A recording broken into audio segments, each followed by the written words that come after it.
ప్రధాని మోడీ ఇచ్చిన పిలుపు మేరకు ఏపీలో పలువురు ప్రజాప్రతినిధులు ఇంధన పొదుపు చర్యలు పాటిస్తున్నారు. ఇప్పటికే CM Chandrababu, deputy CM Pawan Kalyan convoy పరిమాణం తగ్గించుకున్న సంగతి తెలిసిందే. పలువురు మంత్రులు కూడా వారిని స్ఫూర్తిగా తీసుకుని ముందుకెళ్తున్నారు. ఈ క్రమంలోని మంత్రి నిమ్మల రామానాయుడు తన కాన్వాయ్ పక్కన పెట్టి విజయవాడ క్యాంపు కార్యాలయం నుంచి సుమారు 10 కిలోమీటర్ల దూరం సైకిల్ తొక్కుంటూ వచ్చి ఉండవల్లిలోని సీఎం క్యాంపు కార్యాలయానికి వచ్చారు.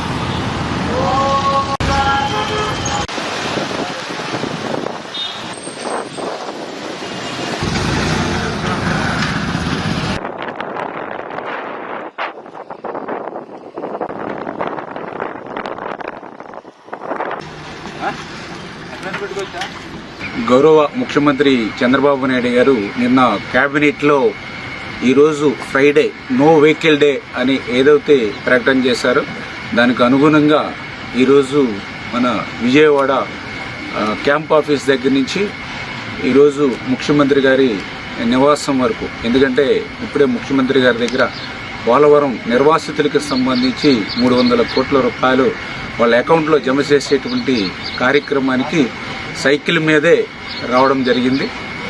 ఈ సందర్భంగా ఒకటే చెప్పదలుచుకున్నాం, ఏదైతే మన ప్రియతమ నరేంద్ర మోడీ గారు ప్రధాని గారు ఒక పిలుపిచ్చారు, డీజిల్ పెట్రోల్ వాడకాన్ని తగ్గించుకోవాలి, విద్యుత్ వాడకాన్ని తగ్గించుకోవాలి, పొదుపు చేయాలి అని ఏదైతే యుద్ధం వల్ల వస్తున్నటువంటి పరిస్థితులు కానీ రూపాయి మార్క ద్రవ్యం తగ్గుతున్నటువంటి పరిస్థితులు కానీ దృష్టిలో పెట్టుకుని ఏదైతే నరేంద్ర మోడీ గారు పిలుపిచ్చారో మరి ఆ పిలుపుని కొంతమంది వైసీపీ నాయకులు ఉన్న అవహేళన చేస్తూ మాట్లాడుతూ ఉంటే చాలా బాధ అనిపిస్తుంది.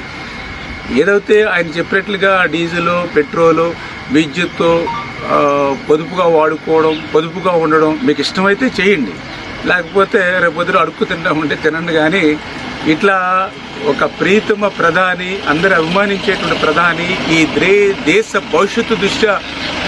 భవిష్యత్తు తరాల దృష్ట్యా పిలిపించినటువంటి నరేంద్ర మోడీ గారిని సైతం విమర్శించేటువంటి స్థాయికి వైఎస్ఆర్సీపీ నాయకులు చేరుకున్నారని అంటే వీళ్ళు పిచ్చి పరాకాష్ఠకు చేరినటువంటి పరిస్థితి. మరి ఈరోజు క్యాంప్ ఆఫీస్ దగ్గర నుంచి ముఖ్యమంత్రి గారి నివాసం ఏదైతే ఈ యొక్క పోలవరం నిర్వాసితుల ఆ మీటింగ్ సందర్భంగా ఈ 10-12 కిలోమీటర్లు ఏదైతే సైకిల్ మీద వచ్చామో నిజంగా చాలా సంతోషంగా ఉంది. కొంత ఫ్యూయల్ని ఆదా చేస్తున్నాం అనేటువంటిది, అదేవిధంగా శారీరకంగా కూడా ఆరోగ్యంగా కూడా మంచిది. అదేవిధంగా వస్తున్నటువంటి రోడ్డు వెంబడి ప్రజల్ని అందరినీ దగ్గరగా ఉంటున్నటువంటి పరిస్థితి. ఈ రకంగా ఏ కోణంలో చూసినా కూడా ఇది ఈ దేశానికే కాదు, ఈ రాష్ట్రానికే కాదు, వ్యక్తిగతంగా మనకు కూడా చాలా అవసరమని కూడా అనిపిస్తున్నటువంటి పరిస్థితి.